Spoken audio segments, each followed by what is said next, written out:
ನೋಡಿ, ಚರ್ಚೆಗಳು ಸರಿಯಾಗಿ ಆಗ್ತಾ ಇಲ್ಲ. ನಮ್ಮ ಮಾತುಗಳಿಗೆ ಸರ್ಕಾರ ಗಮನ ಕೊಡ್ತಾ ಇಲ್ಲ. ಈಗಾಗಲೇ ಭ್ರಷ್ಟಾಚಾರದಲ್ಲಿ ಸಿಕ್ಕಿಬಿದ್ದಿದ್ದಾರೆ.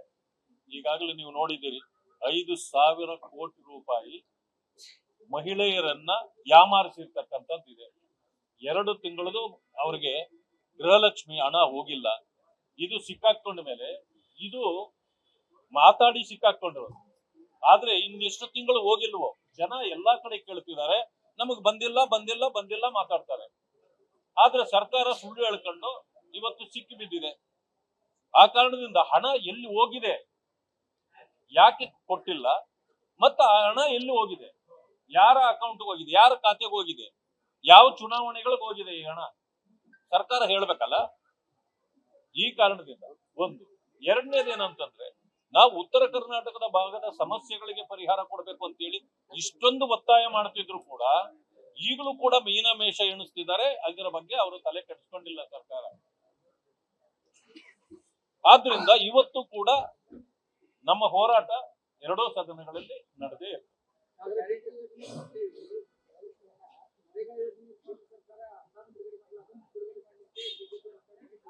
ನೋಡಿ, ಬಿಜೆಪಿ ಸರ್ಕಾರ ಇಲ್ಲಿಲ್ಲ. ನಿಮ್ಗೆ ಯಾಕೆ ಅಧಿಕಾರ ಕೊಟ್ಟಿದ್ದಾರೆ ಜನ ಕೇಳ್ರಿ.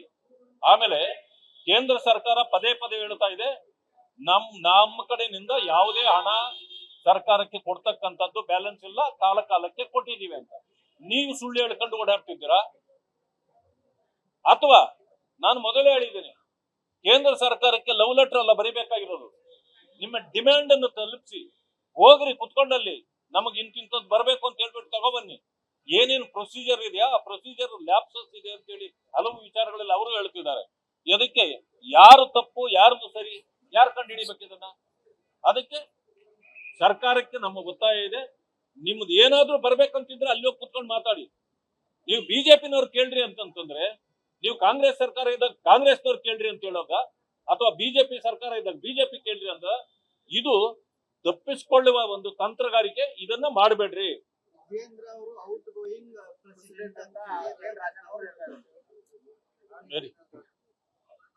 ರಾಜಣ್ಣವರು ಏನ್ ಬೇಕಾದ್ರೂ ಮಾತಾಡ್ತಾರೆ. ಈಗ ಇರ್ಲಿ, ಔಟ್ ಗೋಯಿಂಗು ಇರ್ತದೆ, ಇನ್ಕಮಿಂಗು ಇರ್ತದೆ.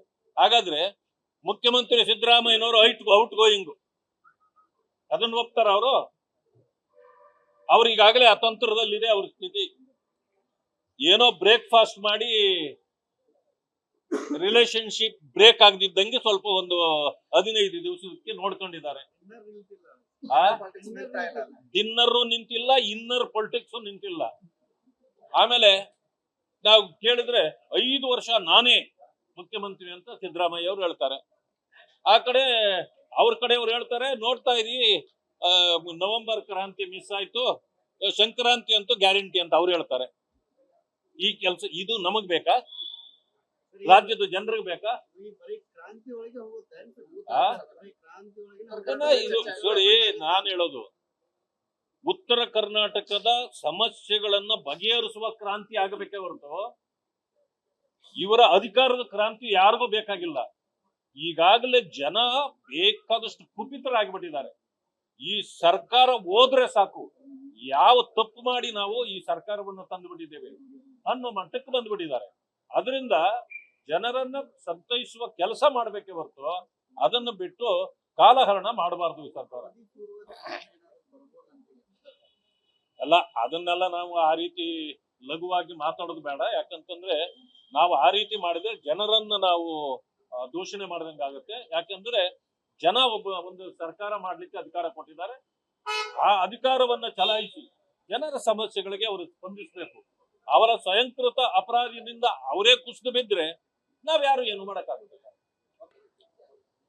ನೋಡಿ, ಚರ್ಚೆಗಳು ಸರಿಯಾಗಿ ಆಗ್ತಾ ಇಲ್ಲ. ನಮ್ಮ ಮಾತುಗಳಿಗೆ ಸರ್ಕಾರ ಗಮನ ಕೊಡ್ತಾ ಇಲ್ಲ.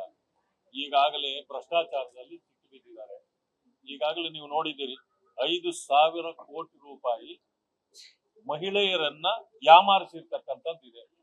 2 ತಿಂಗಳದು ಅವ್ರಿಗೆ ಗೃಹಲಕ್ಷ್ಮಿ ಹಣ ಹೋಗಿಲ್ಲ. ಇದು ಸಿಕ್ಕಾಕೊಂಡ ಮೇಲೆ ಇದು ಮಾತಾಡಿ ಸಿಕ್ಕಾಕೊಂಡ್ರು. ಆದ್ರೆ ಇನ್ನೆಷ್ಟು ತಿಂಗಳು ಹೋಗಿಲ್ವೋ, ಜನ ಎಲ್ಲಾ ಕಡೆ ಕೇಳ್ತಿದ್ದಾರೆ, ನಮಗ್ ಬಂದಿಲ್ಲ ಬಂದಿಲ್ಲ ಬಂದಿಲ್ಲ ಮಾತಾಡ್ತಾರೆ. ಆದ್ರೆ ಸರ್ಕಾರ ಸುಳ್ಳು ಹೇಳ್ಕೊಂಡು ಇವತ್ತು ಸಿಕ್ಕಿ ಬಿದ್ದಿದೆ. ಆ ಕಾರಣದಿಂದ ಹಣ ಎಲ್ಲಿ ಹೋಗಿದೆ, ಯಾಕೆ ಕೊಟ್ಟಿಲ್ಲ, ಮತ್ತೆ ಆ ಹಣ ಎಲ್ಲಿ ಹೋಗಿದೆ, ಯಾರ ಅಕೌಂಟ್ ಹೋಗಿದೆ, ಯಾರ ಖಾತೆಗೆ ಹೋಗಿದೆ, ಯಾವ ಚುನಾವಣೆಗಳಿಗೆ ಹೋಗಿದೆ ಈ ಹಣ, ಸರ್ಕಾರ ಹೇಳ್ಬೇಕಲ್ಲ. ಈ ಕಾರಣದಿಂದ ಒಂದು. ಎರಡನೇದೇನಂತಂದ್ರೆ, ನಾವು ಉತ್ತರ ಕರ್ನಾಟಕದ ಭಾಗದ ಸಮಸ್ಯೆಗಳಿಗೆ ಪರಿಹಾರ ಕೊಡಬೇಕು ಅಂತೇಳಿ ಇಷ್ಟೊಂದು ಒತ್ತಾಯ ಮಾಡ್ತಿದ್ರು ಕೂಡ ಈಗಲೂ ಕೂಡ ಮೀನಮೇಷ ಎಣಿಸ್ತಿದ್ದಾರೆ. ಅದರ ಬಗ್ಗೆ ಅವರು ತಲೆ ಕೆಡಿಸ್ಕೊಂಡಿಲ್ಲ ಸರ್ಕಾರ. ಆದ್ರಿಂದ ಇವತ್ತು ಕೂಡ ನಮ್ಮ ಹೋರಾಟ ಎರಡೂ ಸದನಗಳಲ್ಲಿ ನಡೆದೇ ಇರ್ತದೆ.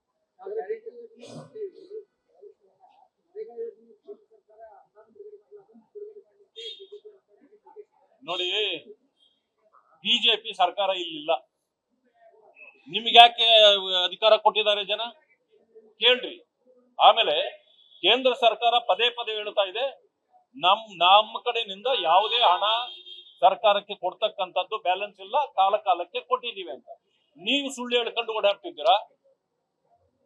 ಅಥವಾ ನಾನು ಮೊದಲೇ ಹೇಳಿದ್ದೀನಿ, ಕೇಂದ್ರ ಸರ್ಕಾರಕ್ಕೆ ಲವ್ ಲೆಟರ್ ಅಲ್ಲ ಬರಿಬೇಕಾಗಿರೋದು, ನಿಮ್ಮ ಡಿಮ್ಯಾಂಡ್ ಅನ್ನು ತಲುಪಿಸಿ ಹೋಗ್ರಿ, ಕುತ್ಕೊಂಡಲ್ಲಿ ನಮಗ್ ಇಂತಿಂತದ್ದು ಬರ್ಬೇಕು ಅಂತ ಹೇಳ್ಬಿಟ್ಟು ತಗೊಬನ್ನಿ. ಏನೇನು ಪ್ರೊಸೀಜರ್ ಇದೆಯಾ ಆ ಪ್ರೊಸೀಜರ್ ಲ್ಯಾಪ್ಸಸ್ ಇದೆ ಅಂತ ಹೇಳಿ ಹಲವು ವಿಚಾರಗಳಲ್ಲಿ ಅವರು ಹೇಳ್ತಿದ್ದಾರೆ. ಅದಕ್ಕೆ ಯಾರು ತಪ್ಪು ಯಾರ್ದು ಸರಿ ಯಾರು ಕಂಡು ಹಿಡಿಬೇಕು ಇದನ್ನ? ಅದಕ್ಕೆ ಸರ್ಕಾರಕ್ಕೆ ನಮ್ಮ ಒತ್ತಾಯ ಇದೆ, ನಿಮ್ದು ಏನಾದ್ರೂ ಬರ್ಬೇಕಂತಿದ್ರೆ ಅಲ್ಲಿ ಹೋಗಿ ಕುತ್ಕೊಂಡು ಮಾತಾಡಿ. ನೀವು ಬಿಜೆಪಿನವ್ರು ಕೇಳ್ರಿ ಅಂತಂತಂದ್ರೆ, ನೀವು ಕಾಂಗ್ರೆಸ್ ಸರ್ಕಾರ ಇದ್ದಾಗ ಕಾಂಗ್ರೆಸ್ನವ್ರು ಕೇಳ್ರಿ ಅಂತ ಹೇಳೋಗ, ಅಥವಾ ಬಿಜೆಪಿ ಸರ್ಕಾರ ಇದ್ದಾಗ ಬಿಜೆಪಿ ಕೇಳ್ರಿ ಅಂತ, ಇದು ತಪ್ಪಿಸಿಕೊಳ್ಳುವ ಒಂದು ತಂತ್ರಗಾರಿಕೆ. ಇದನ್ನ ಮಾಡಬೇಡ್ರಿ.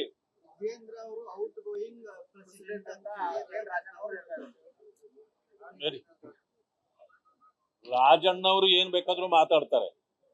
ಈಗ ಇರ್ಲಿ, ಔಟ್ ಗೋಯಿಂಗು ಇರ್ತದೆ, ಇನ್ಕಮಿಂಗು ಇರ್ತದೆ. ಹಾಗಾದ್ರೆ ಮುಖ್ಯಮಂತ್ರಿ ಸಿದ್ದರಾಮಯ್ಯನವರು ಔಟ್ ಗೋಯಿಂಗು ಅದನ್ನ ಒಪ್ತಾರ ಅವರು? ಅವ್ರಿಗಾಗಲೇ ಅತಂತ್ರದಲ್ಲಿದೆ ಅವ್ರ ಸ್ಥಿತಿ. ಏನೋ ಬ್ರೇಕ್ಫಾಸ್ಟ್ ಮಾಡಿ ರಿಲೇಶನ್ಶಿಪ್ ಬ್ರೇಕ್ ಆಗದಿದ್ದಂಗೆ ಸ್ವಲ್ಪ ಒಂದು 15 ದಿವಸಕ್ಕೆ ನೋಡ್ಕೊಂಡಿದ್ದಾರೆ. ಡಿನ್ನರ್ ನಿಂತಿಲ್ಲ, ಇನ್ನರ್ ಪೊಲಿಟಿಕ್ಸ್ ನಿಂತಿಲ್ಲ. ಆಮೇಲೆ ನಾವು ಕೇಳಿದ್ರೆ 5 ವರ್ಷ ನಾನೇ ಮುಖ್ಯಮಂತ್ರಿ ಅಂತ ಸಿದ್ದರಾಮಯ್ಯ ಅವರು ಹೇಳ್ತಾರೆ. ಆ ಕಡೆ ಅವ್ರ ಕಡೆಯವ್ರು ಹೇಳ್ತಾರೆ, ನೋಡ್ತಾ ಇದೀವಿ ನವೆಂಬರ್ ಕ್ರಾಂತಿ ಮಿಸ್ ಆಯ್ತು, ಸಂಕ್ರಾಂತಿ ಅಂತೂ ಗ್ಯಾರಂಟಿ ಅಂತ ಅವ್ರು ಹೇಳ್ತಾರೆ. ಈ ಕೆಲಸ ಇದು ನಮಗ್ ಬೇಕಾ? ರಾಜ್ಯದ ಜನರಿಗೆ ಬೇಕಾ? ಇದು ನೋಡಿ, ನಾನು ಹೇಳೋದು ಉತ್ತರ ಕರ್ನಾಟಕದ ಸಮಸ್ಯೆಗಳನ್ನ ಬಗೆಹರಿಸುವ ಕ್ರಾಂತಿ ಆಗಬೇಕೇ ಹೊರತು ಇವರ ಅಧಿಕಾರದ ಕ್ರಾಂತಿ ಯಾರಿಗೂ ಬೇಕಾಗಿಲ್ಲ. ಈಗಾಗಲೇ ಜನ ಬೇಕಾದಷ್ಟು ಕುಪಿತರಾಗಿಬಿಟ್ಟಿದ್ದಾರೆ. ಈ ಸರ್ಕಾರ ಹೋದ್ರೆ ಸಾಕು, ಯಾವ ತಪ್ಪು ಮಾಡಿ ನಾವು ಈ ಸರ್ಕಾರವನ್ನು ತಂದು ಬಿಟ್ಟಿದ್ದೇವೆ ಅನ್ನೋ ಮಟ್ಟಕ್ಕೆ ಬಂದ್ಬಿಟ್ಟಿದ್ದಾರೆ. ಅದರಿಂದ ಜನರನ್ನ ಸಂತೈಸುವ ಕೆಲಸ ಮಾಡ್ಬೇಕೆ ಹೊರತು ಅದನ್ನು ಬಿಟ್ಟು ಕಾಲಹರಣ ಮಾಡಬಾರ್ದು ಈ ಸರ್ಕಾರ. ಅಲ್ಲ, ಅದನ್ನೆಲ್ಲ ನಾವು ಆ ರೀತಿ ಲಘುವಾಗಿ ಮಾತಾಡೋದು ಬೇಡ. ಯಾಕಂತಂದ್ರೆ ನಾವು ಆ ರೀತಿ ಮಾಡಿದ್ರೆ ಜನರನ್ನ ನಾವು ದೂಷಣೆ ಮಾಡ್ದಂಗೆ ಆಗುತ್ತೆ. ಯಾಕಂದ್ರೆ ಜನ ಒಂದು ಸರ್ಕಾರ ಮಾಡ್ಲಿಕ್ಕೆ ಅಧಿಕಾರ ಕೊಟ್ಟಿದ್ದಾರೆ. ಆ ಅಧಿಕಾರವನ್ನ ಚಲಾಯಿಸಿ ಜನರ ಸಮಸ್ಯೆಗಳಿಗೆ ಅವರು ಸ್ಪಂದಿಸಬೇಕು. ಅವರ ಸ್ವಯಂಕೃತ ಅಪರಾಧದಿಂದ ಅವರೇ ಕುಸಿದು ಬಿದ್ರೆ ನಾವ್ಯಾರು ಏನು ಮಾಡಕ್ಕಾಗುತ್ತೆ?